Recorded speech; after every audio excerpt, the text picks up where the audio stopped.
Hey guys, in this video, we will learn about electrical machines. So, its definition, ano na siya?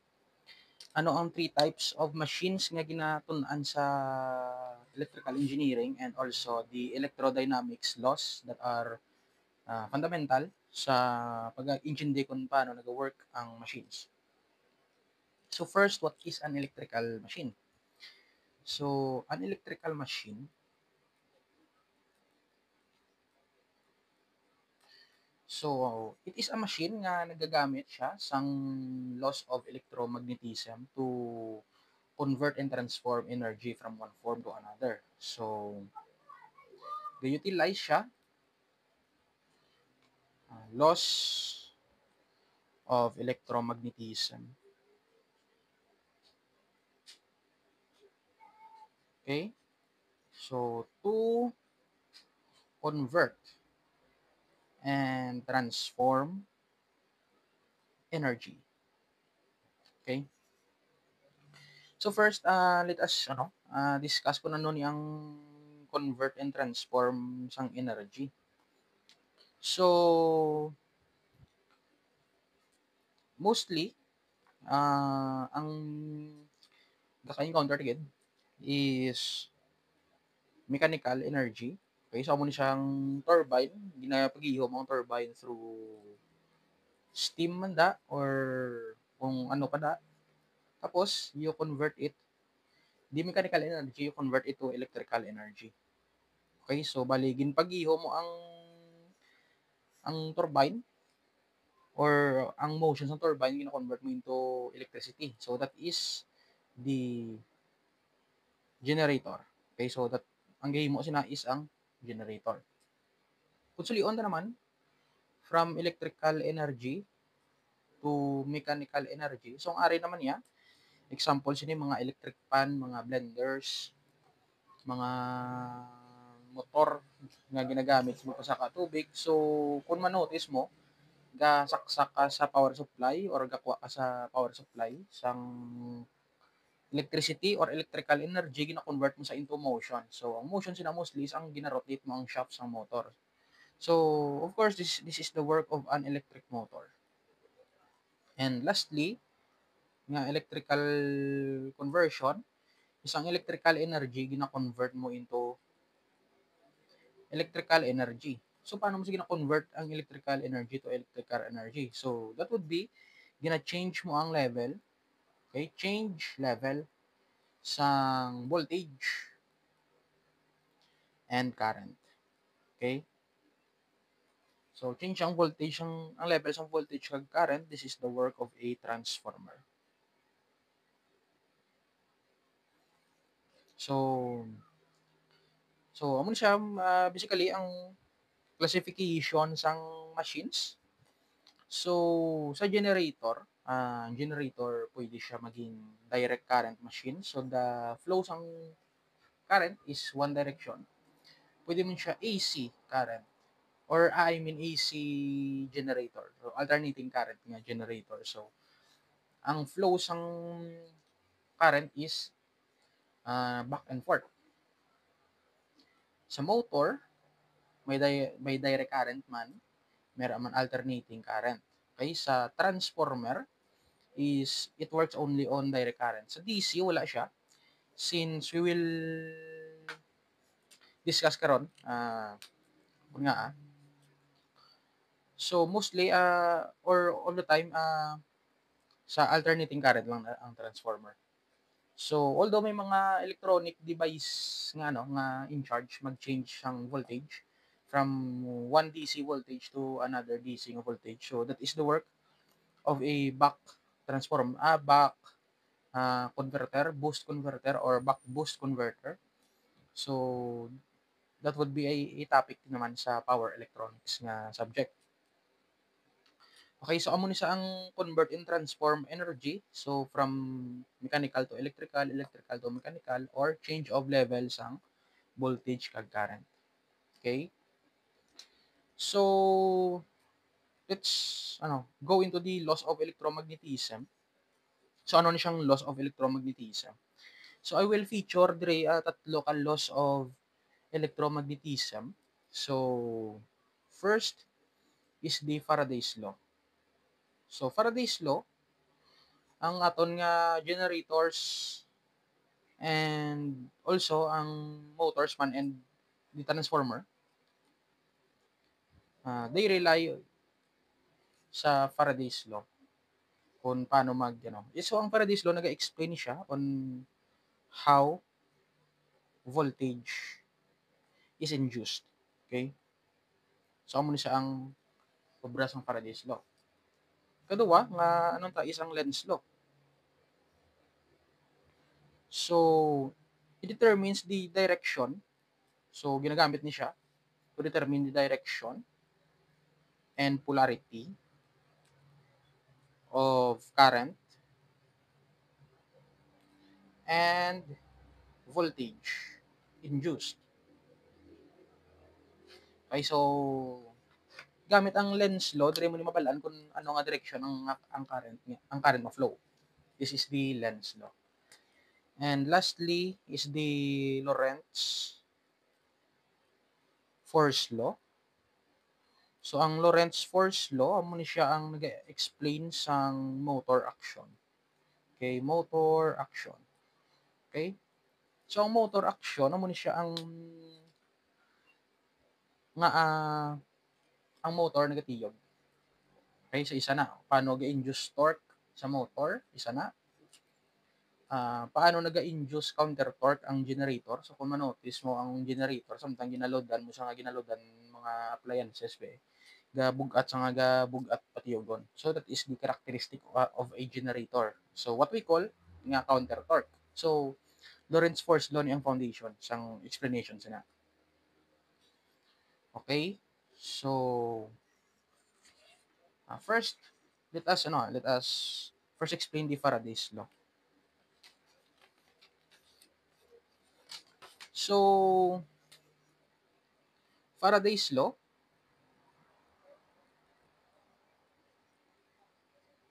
ang Faraday's law naga-state nga an EMF is induced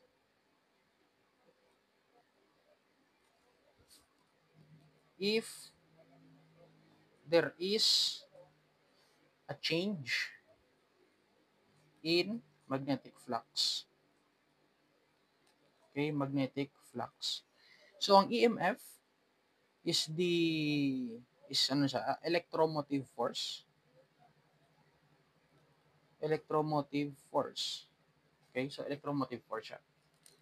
So ma-induce ako no if there is a change in magnetic flux. So very important nga ari ang word change. So tandaan mo gini change. Kay biski ano pa kadako ang magnetic flux mo, kung wala ga change ang magnetic flux, there will be no EMF induced. So ang electromotive force is same lang na siya sa voltage nga naga-form sa armature sang aton nga generator or motor. So more on that, more on armature sa future videos. So ano ni siya ang ambot ya silingon. So in equation form, this is amone. Then n is the number of turns. So this is the epsilon is the EMF. This is the number of turns. And the change in magnetic flux is the time derivative ng magnetic flux. Okay, mo ni siya. So very important nga may ara sang negative sa tunga. So this is the consequence or sa una, this is the consequence of the Lenz law. Okay? So let us explain further kung ano ni siya. Suppose may ara ka iron core. Okay, so let's say iron core.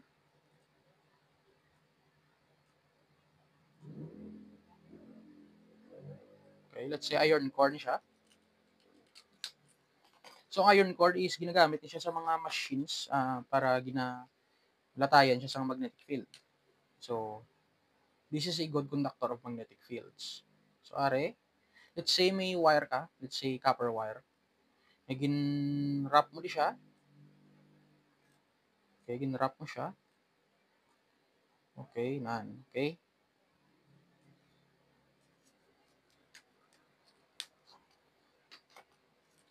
So, amo ni siya ang ano aton nga i-studyhan.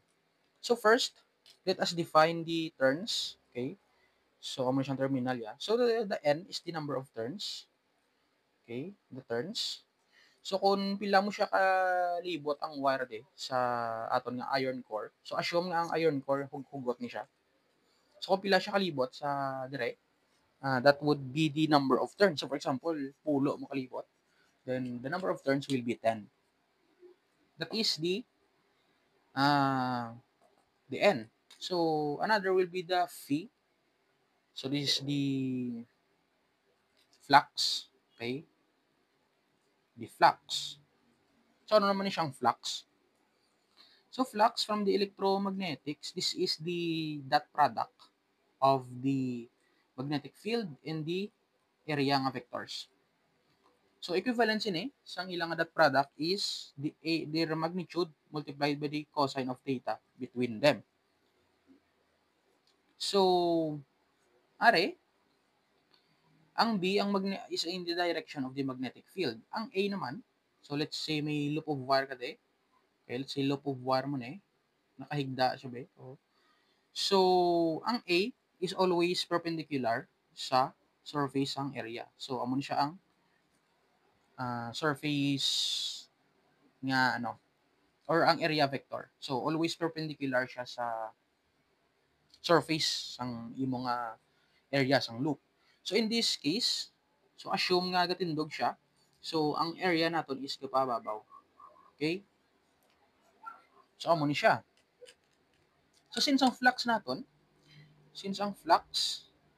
is AB cosine theta, so from this, ang EMF kuno ma-induce, so may voltage across dire sa sa terminals.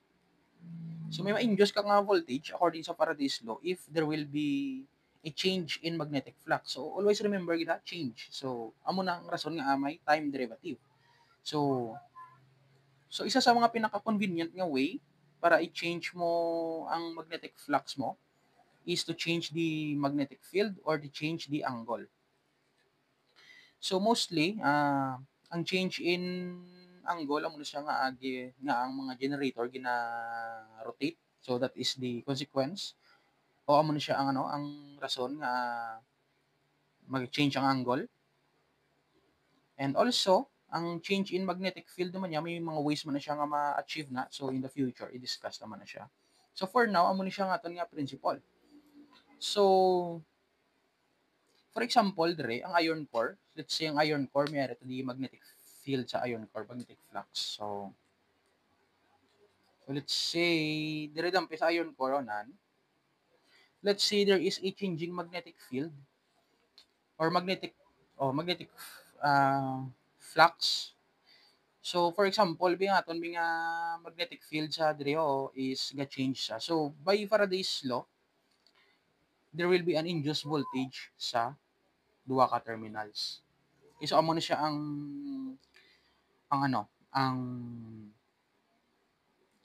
definition sang Faraday's law. So always remember again the change in magnetic flux. So if biskan ano pa kada ko sa magnetic flux mo kung wala sa change, then there will be no EMF nga ma-induce sa aton nga loop of wire. Okay? So another is the Lenz's law.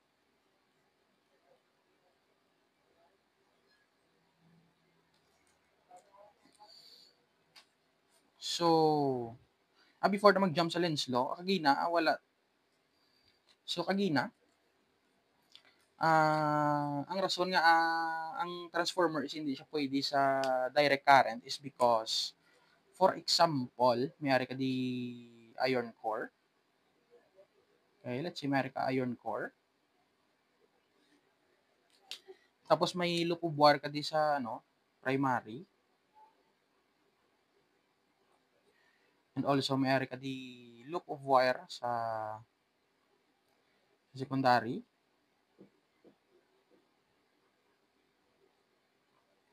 Okay? So, if this is DC, okay, so if the current is DC, so then the magnetic field sa dire nga flow is constant. Okay? So, because sa iron core, ang ga-depend ang iron core sa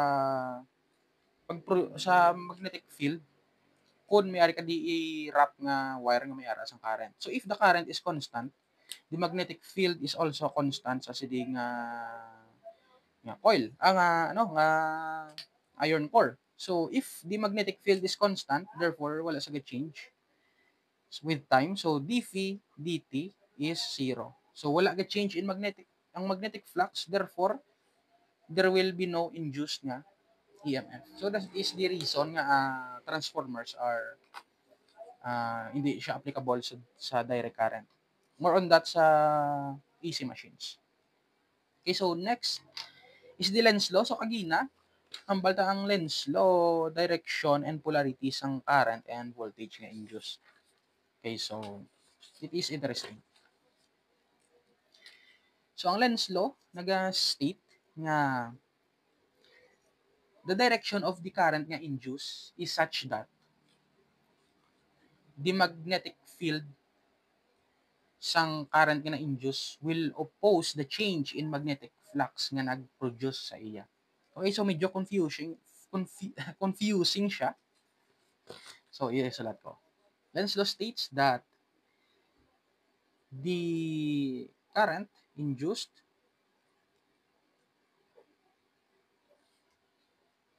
is such that its magnetic field opposes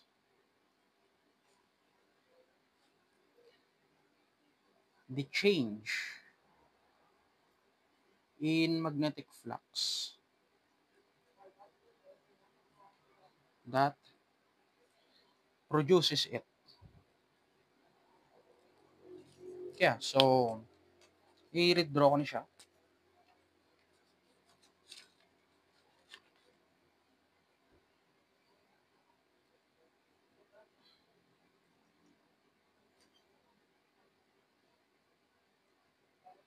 Okay, so amo ni. So this is the iron core. Amo ni siya ang naga-conduct sa aton nga magnetic field and magnetic flux. So are nag-wrap ka di wire. Okay, nag-wrap ka di wire. Then are. Okay? Okay, so isa-isa ta. The current induced ko no sa wire dire is such that ang magnetic field nga gina-produce ya is gina-oppose ang change in flux nga nag-produce sa iya. So let's say there is a magnetic field, okay? Let's say this is B magnetic field. So the area is constant of course kay naka-loop man ni siya, wala man galain ang area and the angle is the same man. Let's say we have a magnetic field nga ay B. Okay? So, first scenario is let's say ang magnetic field ga-increase siya sa downward direction. So let's say bi ang are nga padalom nga direction, let's say ga kusog sa nga kusog sa padalom nga direction. So ang so syempre may change in magnetic flux, so that would result in an EMF. Okay? So since may ara ka EMF sa diri nga turns nimo, there will be a current induced. So syempre kay may voltage, ang silingon may ara current. So ang current nga ma-produce nga is such that ang magnetic field sang current nga sina will oppose the change sang are. Okay? So since ang imo nga B is stronger, okay, mas ga kusog sa downward, kinanglan na siya i-oppose sang current sang magnetic field sang na-induce nga current. So musilingon ang dapat amo ni siya ang magnetic field induced i-oppose siya. Kay gakusog siya sa dalom, musilingon ipunggan niya. Ang aton nga loop of wire hindi sa gusto nga mag-change ang flux. So for example, gapakusog siya sa dalom amo sila ihambalan na siya sang ano, hambalan na siya sang magnetic field sang na-induce nga current nga kalma lang hindi hindi stay ka lang, nando ka muna. So, which means dapat ang current nga ma-induce will have a magnetic field nga upward ang direction. Okay? So, from the electromagnetism nga nga subject, so let's say we have a current carrying wire nga are. Okay, suppose let's say may are current nga dire. Okay, so this is the wire, this is the current. So, makuha ta na ang direction sang magnetic field sa current. So, let's say ang current gapa dito. So, ang aton nga thumb same direction sa current and the knuckle naton will wrap the current. So, ang direction sang aton sang pag-wrap sang aton nga knuckle, that would be the direction of the magnetic field. So, in this case, gapa dito ang current dito ang thumb ang aton nga knuckle is gapa amo ni. So, that would be paamo ni nga direction no. Nan. Okay? Nan. So, amo ni siya ang magnetic field sang current. Nan. Based sa aton nga right hand rule. Okay, amo ni siya. So, gapa amo ni. So, in this case, kita mo ning area sini. So, since gapababaw siya, so na-conclude na nga dapat ang magnetic flux or ang magnetic field sang induced current is mapababaw. So, which means dapat gapaamo ni siya ang current nan.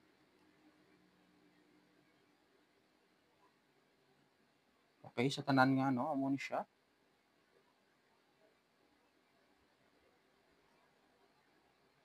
Ano man eh.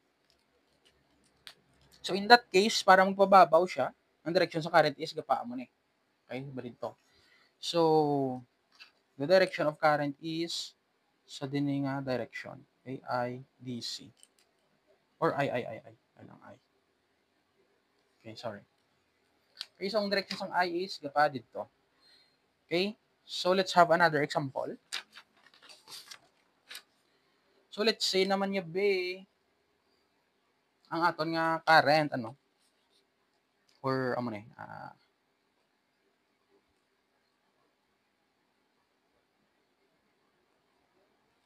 so let's say amo ni siya ang aton nga iron core. Okay, tapos let's say amo ni nga wire. Ginloop mo siya. So, let's say let's say ang aton nga magnetic field gapadalom siya gyapon. Okay, let's say amo na. Pero ang beta is decreasing. Okay, so ambot silingon, it becomes weaker. Okay? So, since it becomes weaker, so weak siya sa downward nga direction. So, ang magnetic field sang induced sa current mahambal na siya nga ay gahina siya sa padalong nga direction. So, kinahanglan i-maintain ko siya hindi sa maghina. Okay? So, since gahina siya sa dalong nga direction kag gusto sang magnetic field sang induced nga current nga ma-maintain siya, then it will also have buligan niya ang magnetic field nga ma-maintain. So, that is in the downward direction also. This is the B induced. Okay? So, since gahina siya, busilingon, amo na, para ma-maintain niya, ibuligan niya padalom. So, in that case, ang aton nga I will be in the opposite direction. Okay? So, I ta dito, so gapaamo ning aton nga nga right hand rule. So, it is something like this.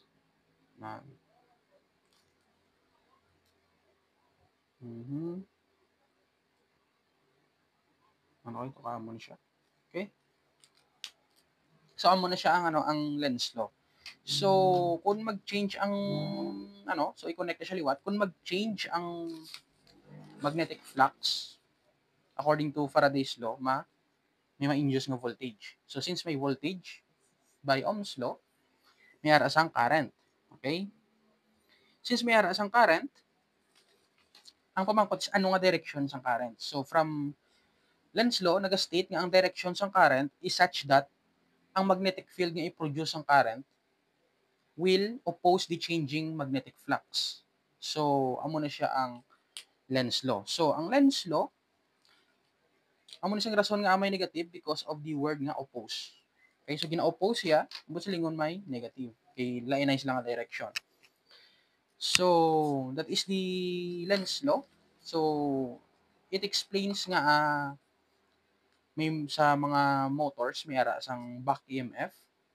It explains nga sa generator may mga counter torque. Okay, so in the future mas klaro na siya. And the last is the Lorentz force law.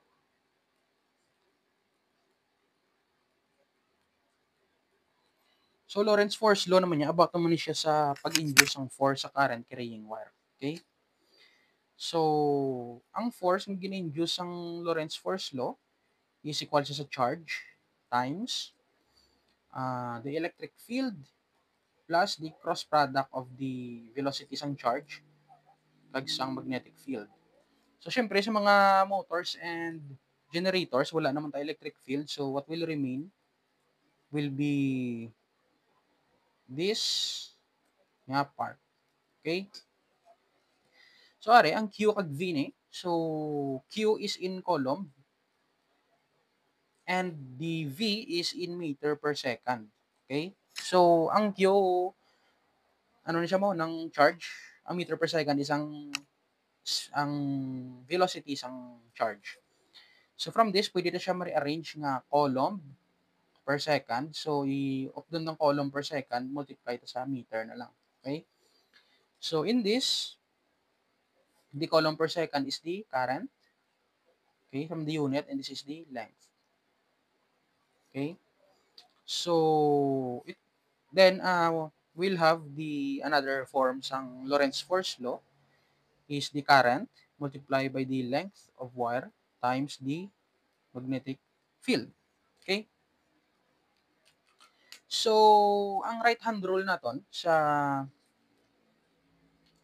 sine is that are will be the index finger,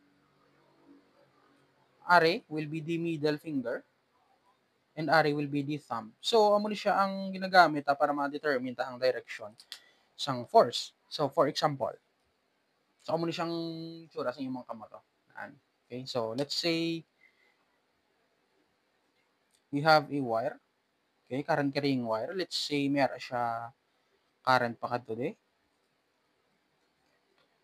So of course ang iya nga nga kalabaon will be the length.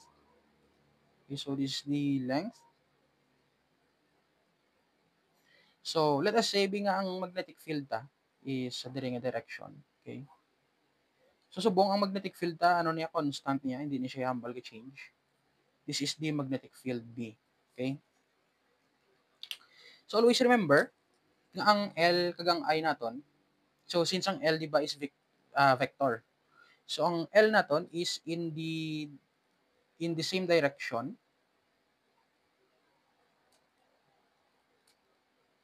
as the current flow. Okay? As the current. So in this, makita ta nga ang aton nga current nga flow siya sa dalom. Then abot silingon ang aton nga L will be dalom.